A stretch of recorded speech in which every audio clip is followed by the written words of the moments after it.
If you are out near Sedona and you love natural history, you need to check out Montezuma's Well and Castle. They are in two separate locations that are a short drive apart, and we're going to be starting off at the well.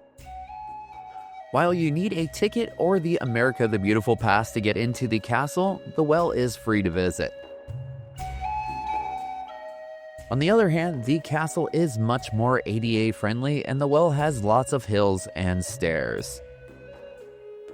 This can be either a pretty short stop or a much longer stop if you want to take the time to read all of the informational signs. There is a ton of knowledge to be gained here.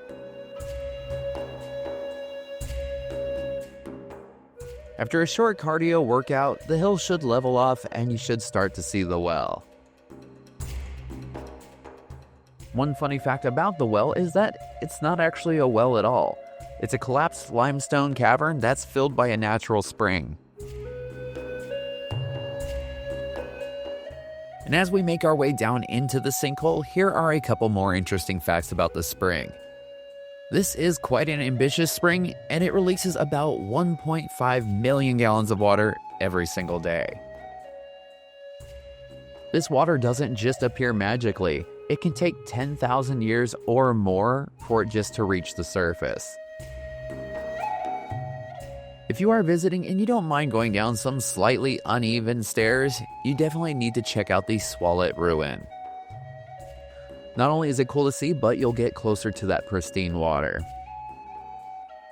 As pretty as the water looks, it does have a little bit of a secret to hide. This spring has extremely high levels of dissolved carbon dioxide, almost 80 times more than normal surface water. Because of that, fish cannot live here, making this an ecological rarity. As you make your way down the stairs, please be careful. This limestone is extremely sharp, and if you trip and fall into it, you're going to have a pretty rough day.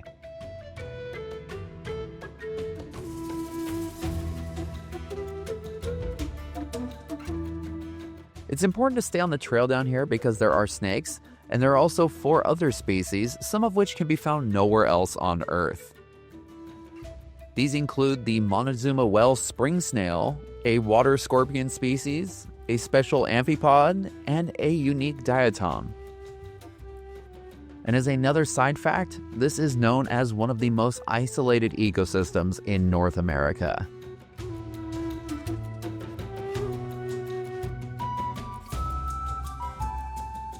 As you make your way to the far end of the well, be sure to look back because you will see some cliff dwellings built into the wall. These were built by the Sinagua people, and they were built between 1100 and 1400 AD. We have now reached the end of the trail, and here you will find more dwellings. A lot of the dwellings that you will find here will have something in common, and it's that they're built into the cliff's face, and this was done for a variety of reasons. This includes protection from the weather, constant visibility and access to the water, a cooler, stable microclimate, which was especially useful in hot Arizona summers, and it was also a defensive advantage because you could only be approached from one direction. Even though most of them are unfortunately reduced down to pretty much just their foundations, it is believed that there were 9 dwellings down here at one time. Down here you will also find a 1,000-year-old irrigation canal that still functions to this day. Evidently back then they knew how to build things to last.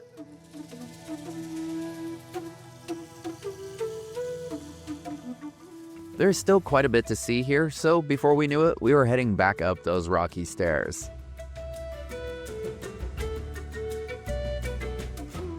As we make our way back up towards the top, I think it is very important to note that the Yavapai and Apache people have very strong cultural and spiritual connections to the well. So whether you are visiting the well or the castle, please be very respectful. Clean up after yourself and leave nothing but footprints.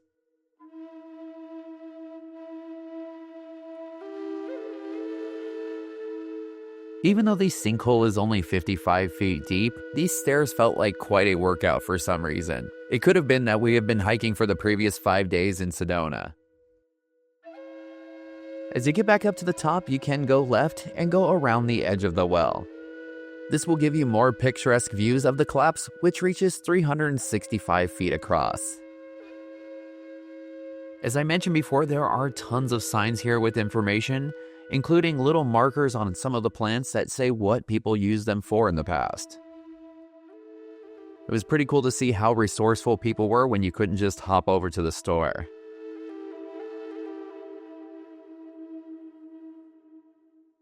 Not all of the dwellings and structures are located down inside the well. There are a couple up on the top side as well.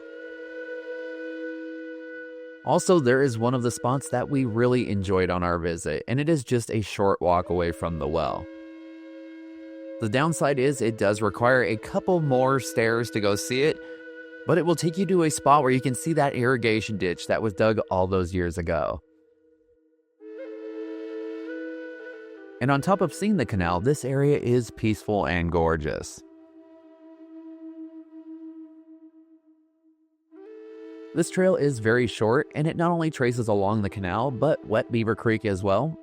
And this is the same creek that runs by Montezuma's Castle, and we'll be seeing it a little bit later on.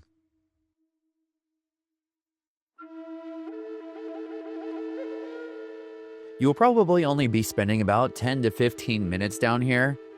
It appears that the trail was a little bit longer at one point, but there was a trail closed sign, so eventually it was time to turn back.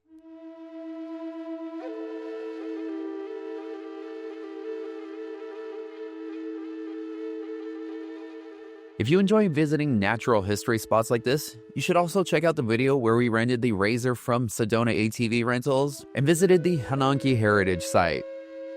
That adventure was the perfect mix of fun, exciting, beautiful, and educational.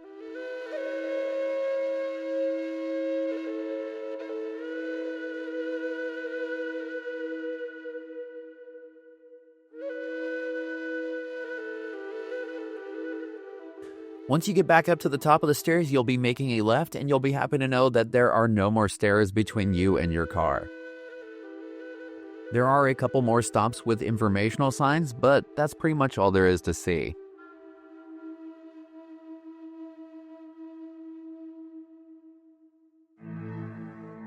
After a nice easy stroll, the cars started to come into view. At this point, you can either head over to the castle or you can make one more quick stop, which is the pit house ruin. We really would have loved to have seen these structures when they were intact and in use, but unfortunately, time and the environment takes its toll.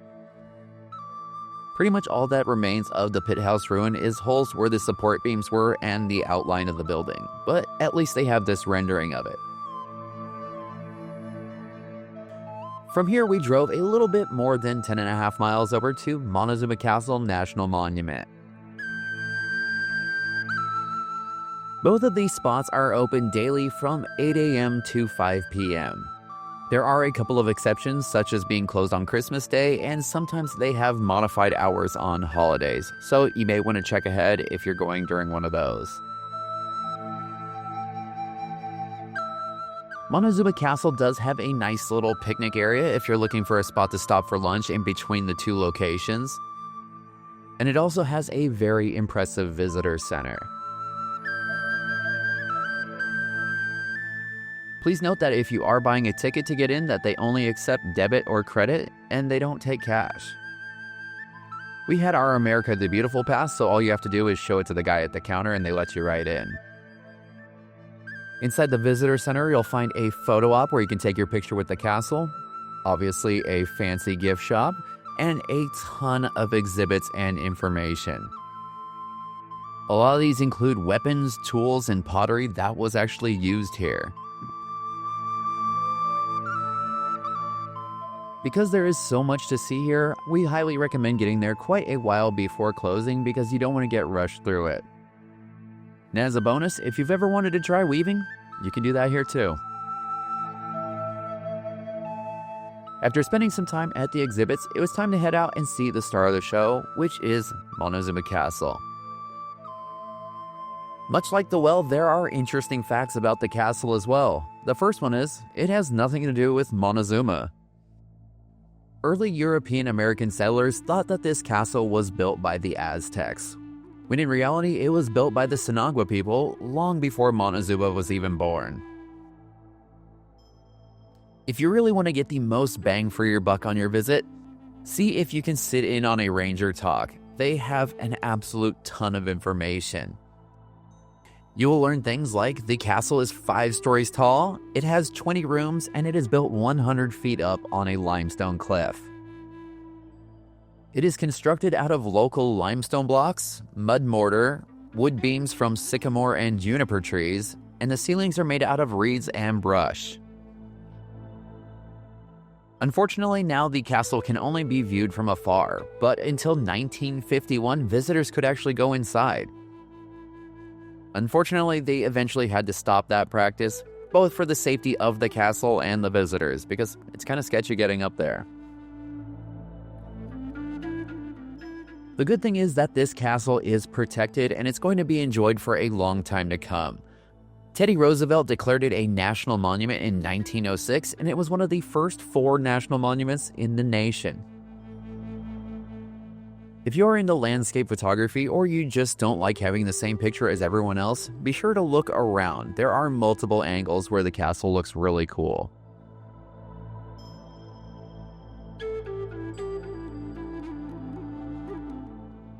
Even though the castle is the thing that everyone comes to see, the little known fact is that there is a second castle.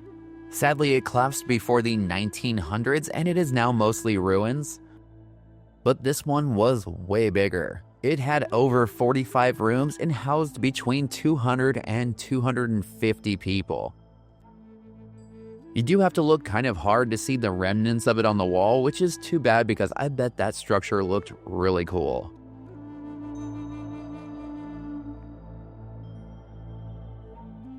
From the second castle, it is just a short walk over where you can see the previously mentioned Wet Beaver Creek. This water source was absolutely huge for the inhabitants here because they used it for farming, gathering plants, and a reliable water supply. This river flows year-round.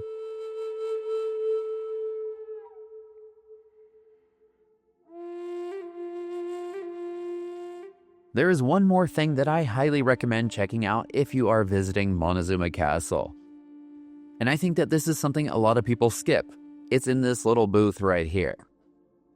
While we may not be able to enter the castle anymore, the park has created a recreation of what it was like inside.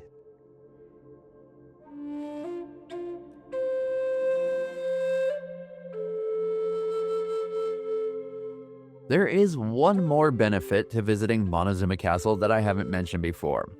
If you aren't done learning about all of the awesome history of the area, your ticket will also get you into 𝐊𝐶𝐷 National Monument for the next 7 days.